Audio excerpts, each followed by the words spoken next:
L'horloge marque 3h47, heure de Moscou.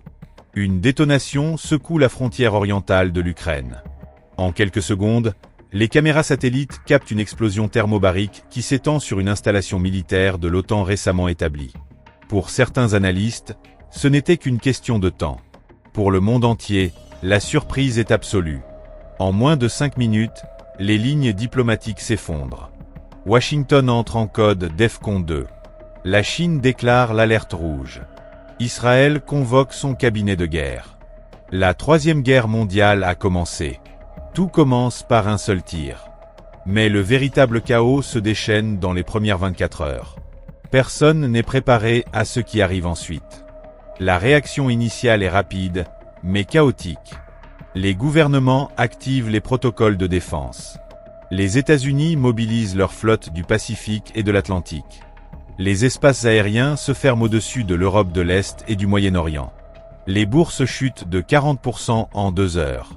À Tokyo, Londres, Francfort et New York, les courtiers abandonnent leur poste. Le système financier mondial entre en paralysie.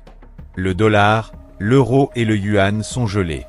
Les crypto-monnaies s'envolent, mais ne durent pas longtemps. L'accès à Internet est bloqué par des attaques massives de cyberintelligence. Le premier grand objectif n'est pas militaire. Il est numérique. Des groupes spécialisés russes, chinois et nord-coréens exécutent des cyberattaques simultanées contre les réseaux électriques, les aéroports, les hôpitaux et les bases de données civiles. En Californie et à Berlin, des millions de personnes se réveillent sans électricité ni signal téléphonique. À Tel Aviv et Londres, le système GPS cesse de fonctionner. Les sirènes d'alerte commencent à retentir dans les villes baltes, en Corée du Sud, en Pologne et à Taïwan. En moins de 8 heures, l'OTAN active l'article 5. Les États-Unis, le Canada, la France, l'Allemagne, la Pologne et le Royaume-Uni mobilisent leurs troupes. La Russie répond par une avancée terrestre coordonnée vers les États baltes.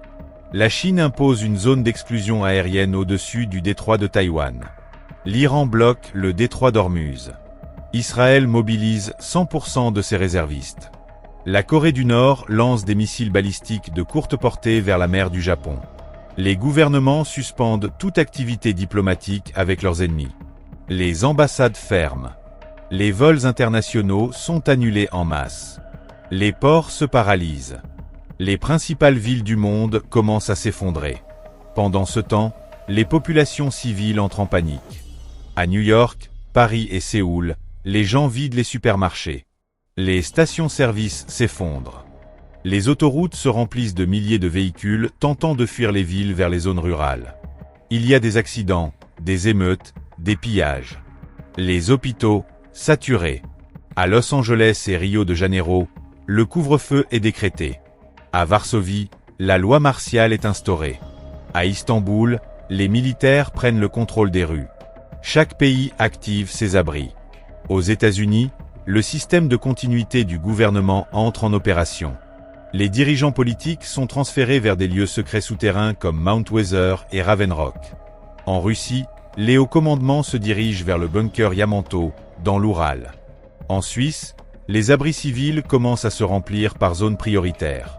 Le pays avait prévu cela depuis des décennies. Il y a de la nourriture et de l'eau pour couvrir 100% de la population pendant des mois. En Norvège, les tunnels de montagne se transforment en abris nucléaires. En Corée du Sud, les abris du métro sont occupés. Au Japon, les alarmes retentissent à Okinawa et Tokyo. On estime qu'il n'y a que 10 à 15 minutes pour chercher un refuge. Mais tous n'ont pas cette infrastructure. En Amérique latine, la nouvelle arrive avec confusion. Les gouvernements du Mexique, de la Colombie, du Chili et de l'Argentine tentent de calmer la population, mais les réseaux sociaux, avant de tomber, avaient déjà déchaîné la panique. En Afrique, les pays avec le plus de présence de troupes étrangères entrent en alerte maximale. En Afrique du Sud et au Nigeria, les services de transport sont coupés. En Inde, l'armée se mobilise le long de toute sa frontière nord. Le Pakistan active son arsenal nucléaire en état de vigilance maximale. Tandis que les élites politiques se réfugient sous terre, des millions de personnes restent exposées. Les abris civils, quand ils existent, ne peuvent contenir toute la population.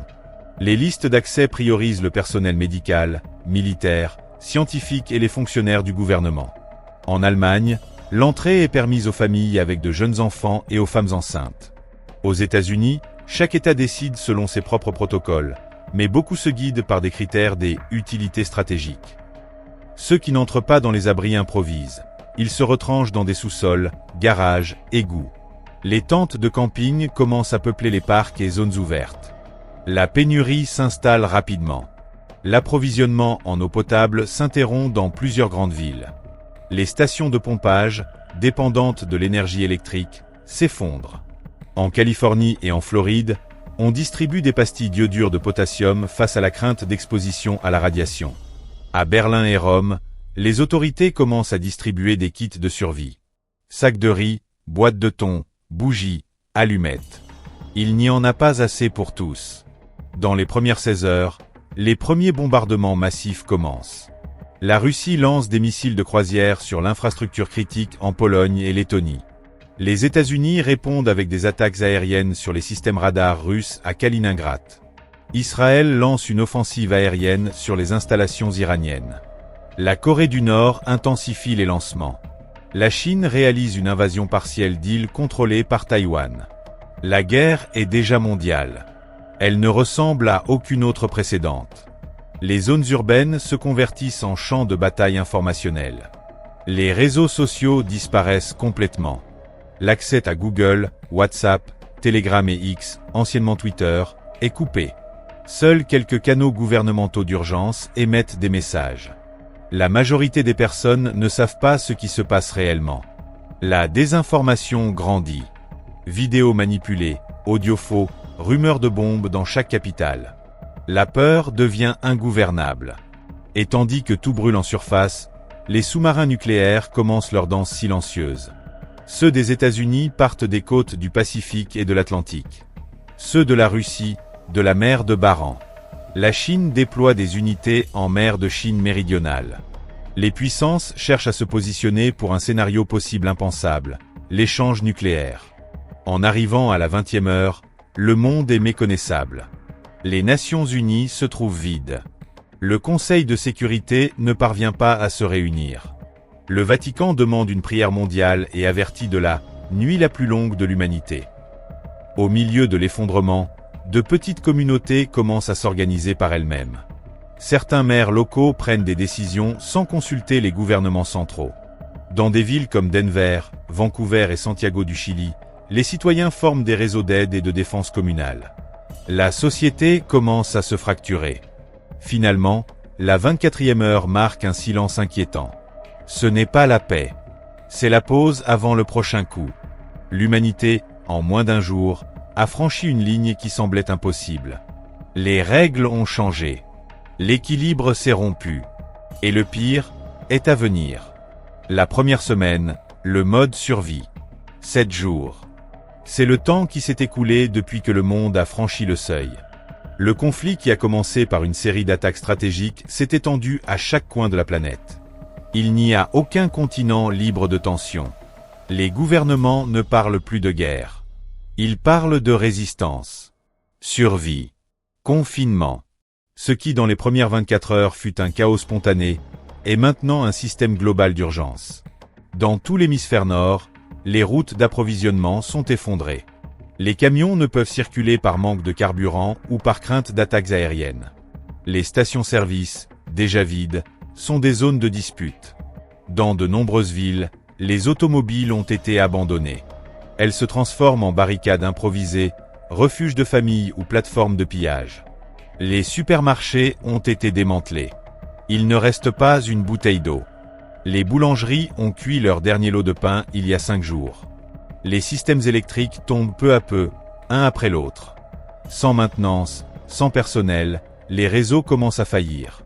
À New York, Berlin, Moscou, Pékin, l'obscurité est totale. Les autorités décrètent le rationnement. Commence la gestion de survie. En Europe, les gouvernements ordonnent que les aliments soient centralisés. On distribue des cartes de rationnement. En France, on distribue du pain une fois par semaine. En Allemagne, les abris livrent des boîtes de conserve par groupe familial. Aux États-Unis, la FEMA établit des centres de distribution dans des stades, gymnases, souterrains. Mais c'est insuffisant. Dans les zones rurales, la population commence à semer immédiatement. Ceux qui ont des graines, de l'eau et de la terre, ont le pouvoir. En Asie, la situation varie selon le pays. Au Japon, les mesures sont strictes. Les réserves stratégiques de riz sont libérées, et les abris souterrains fonctionnent avec une discipline presque militaire. La Corée du Sud impose des couvre-feux absolus. En Corée du Nord, les médias affirment avoir détruit plusieurs bases ennemies, tandis qu'intérieurement ils renforcent le contrôle total de la population. La Chine implémente un modèle de surveillance extrême. Des drones surveillent les quartiers. Les réseaux sociaux internes sont contrôlés à 100%. Seule la propagande du gouvernement circule. Une monnaie d'urgence basée sur des crédits numériques est créée, liée au comportement et à la collaboration citoyenne. Au Moyen-Orient, le conflit escalade rapidement. L'Iran et l'Arabie Saoudite rompent définitivement leurs relations. L'Irak devient un champ de bataille pour l'influence entre puissances. Israël lance une campagne terrestre sur plusieurs fronts, sous la prémisse de neutralisation préventive. Les groupes extrémistes profitent du vide de pouvoir pour avancer. En Afrique, de nombreuses nations tentent de rester en marge, mais l'effondrement économique global les entraîne. En Afrique du Sud, au Nigeria et en Égypte, l'armée prend le contrôle des ressources stratégiques. Dans le Sahel, les groupes armés se regroupent. Les missions humanitaires de l'ONU sont suspendues. En Amérique latine, le scénario est inégal. Le Mexique entre en état d'exception. Le gouvernement mobilise l'armée pour protéger les centrales électriques, barrages et entrepôts d'aliments. Au Brésil, le chaos est généralisé. La criminalité explose. En Colombie, les plus grandes villes se militarisent. En Argentine, un réseau d'abris communaux est établi, dirigé par les provinces. La région n'est pas une cible directe des attaques globales, mais souffre du contre-coup économique, social et sanitaire. Au Canada, des milliers de réfugiés américains traversent la frontière à pied. Le gouvernement active son réseau limité de bunkers et habilite écoles et stades comme abris temporaires. Aux États-Unis, les villes les plus vulnérables commencent à s'effondrer de l'intérieur. La Nouvelle-Orléans, Miami, Détroit, des parties du Texas. Les hôpitaux ne reçoivent plus de patients. Les médecins travaillent sans anesthésie ni antibiotiques. L'eau potable devient monnaie d'échange. Les gouvernements qui fonctionnent encore le font sous des régimes d'exception. Les élections sont suspendues, les libertés civiles, les droits de réunion. La majorité des parlements sont inactifs. Seul le pouvoir exécutif et les forces armées continuent d'opérer. La loi martiale s'impose. Le transport aérien est complètement arrêté. Les rares vols qui sillonnent le ciel sont militaires ou de renseignement. Les compagnies commerciales ont fait faillite. Les navires marchands n'accostent dans aucun port. Les océans sont des zones dangereuses. Mines marines, sous-marins nucléaires, flottes en position offensive. Sur le front militaire, la guerre se redéfinit. Les armes conventionnelles continuent d'être utilisées. Chars, missiles, drones, artillerie lourde. Mais chaque jour augmente la crainte de l'usage nucléaire. Dans la 6e nuit, une ogive tactique est détonée dans une zone inhabitée du désert iranien, comme avertissement. Le monde l'interprète comme le premier seuil franchi. Les sous-marins nucléaires se positionnent en formation triangulée. On calcule qu'il y a plus de 200 têtes nucléaires prêtes à être lancées depuis la mer. La Russie déploie des unités près de la côte atlantique des États-Unis. Les États-Unis font de même près de la mer de Baran et de la mer de Chine orientale. Dans les réseaux de communication, quand ils fonctionnent, la censure est totale. Les gouvernements n'émettent que des messages soigneusement élaborés. Les reportages indépendants sont interdits. Les journalistes sont détenus. Les réseaux sociaux restent en panne ou sous intervention. L'information voyage de bouche à oreille. Les rumeurs remplacent les faits. Dans certaines villes, circule la croyance qu'un échange nucléaire massif a déjà commencé, bien que ce soit faux. La panique collective est aussi dangereuse que les bombes. La santé publique se trouve en situation critique. Les hôpitaux sont saturés. Sans réfrigération, les vaccins et antibiotiques perdent leur efficacité. Dans certaines régions d'Afrique et d'Asie, les cas de choléra et de malaria explosent. En Europe et en Amérique, les médicaments essentiels pour le diabète, l'hypertension et l'épilepsie s'épuisent. Des milliers meurent sans être comptés. Les maladies mentales explosent. L'anxiété, la paranoïa, l'insomnie et la violence se propagent comme une autre épidémie. Dans les zones les plus affectées, les suicides augmentent. Dans d'autres, les pillages dégénèrent en assassinats, viols et lynchages. Dans certains pays, spécialement du nord de l'Europe, commencent à surgir des structures parallèles d'organisation. Des groupes de citoyens s'unissent pour gérer les aliments, la défense locale et la communication. Apparaissent des « villes fantômes » hors du contrôle de l'État. Certaines coopèrent. D'autres s'arment. La peur de la radiation commence à grandir. Bien qu'il n'y ait pas eu d'attaque nucléaire massive, la seule rumeur d'une fuite dans une centrale électrique suffit à provoquer des exodes. En Ukraine, on craint pour Zaporizhia. En France, la crainte se centre sur ses 56 réacteurs nucléaires. En Corée, les abris sont renforcés face à tout indice de nuages radioactifs. À ce point, la guerre n'est plus seulement militaire. Elle est informationnelle, psychologique, biologique, énergétique et globale. Et alors, presque comme si le monde s'arrêtait, on entend le mot que personne ne pensait possible, négociation. Une délégation secrète d'intermédiaires suisses et brésiliens parvient à établir un canal entre Washington et Moscou. Ce n'est pas un cessez-le-feu. C'est une tentative de contenir l'escalade nucléaire. Un accord est conclu pour une pause stratégique de 48 heures dans les attaques à long terme. Tous ne la respectent pas. Mais c'est le premier indice que, peut-être, on peut encore freiner le pire. Au milieu de l'horreur, certaines populations tentent de s'adapter. Au Danemark, les tunnels du métro se convertissent en communautés souterraines. En Finlande, les gens vivent dans des bunkers sous les centres commerciaux. En Corée du Sud, certains abris fonctionnent déjà comme de petites villes, avec médecins, écoles et systèmes de recyclage de l'eau. Mais le monde n'est pas soutenable dans cet état. Pas très longtemps. Le premier mois, la dévastation maximale. Un mois s'est écoulé depuis le jour qui a tout changé. 30 jours de bombardements, panne d'électricité, pénurie, peur et destruction. Ce qui fut autrefois le monde moderne, globalisé et hyperconnecté, semble maintenant un souvenir lointain.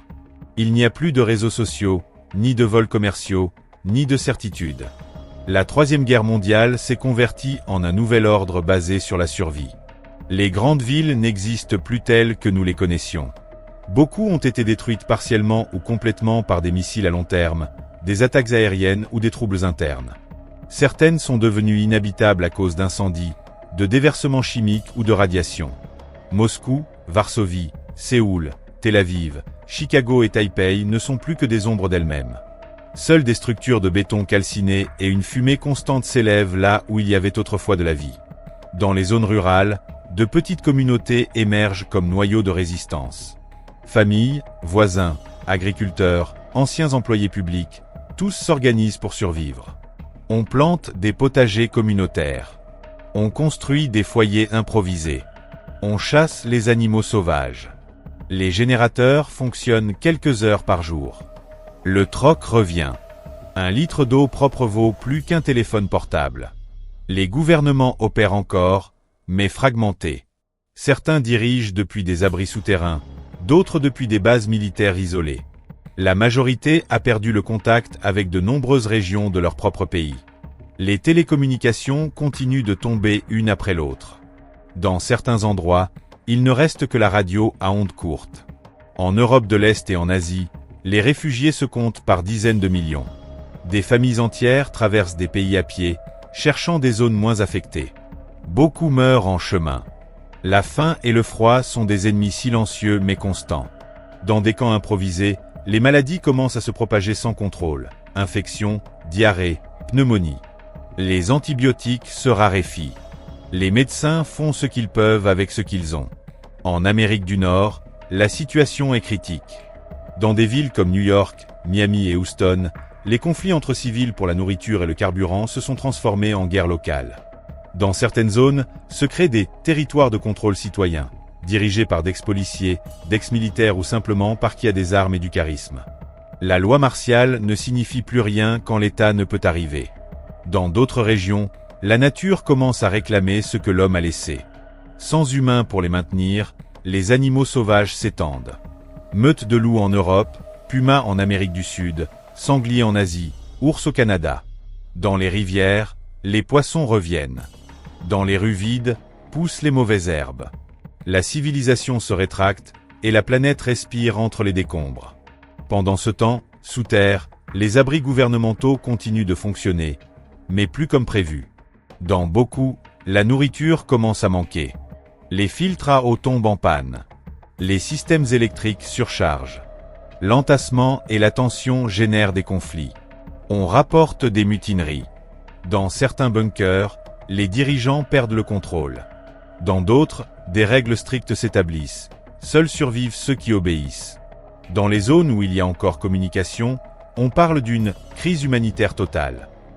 Les tentatives de trêve se multiplient, mais personne ne veut être le premier à céder. Les grandes puissances continuent de jouer à l'équilibre. Si une lance une bombe nucléaire, les autres répondront. C'est pourquoi la guerre reste conventionnelle, bien que les frontières entre le tactique et l'apocalyptique soient de plus en plus floues.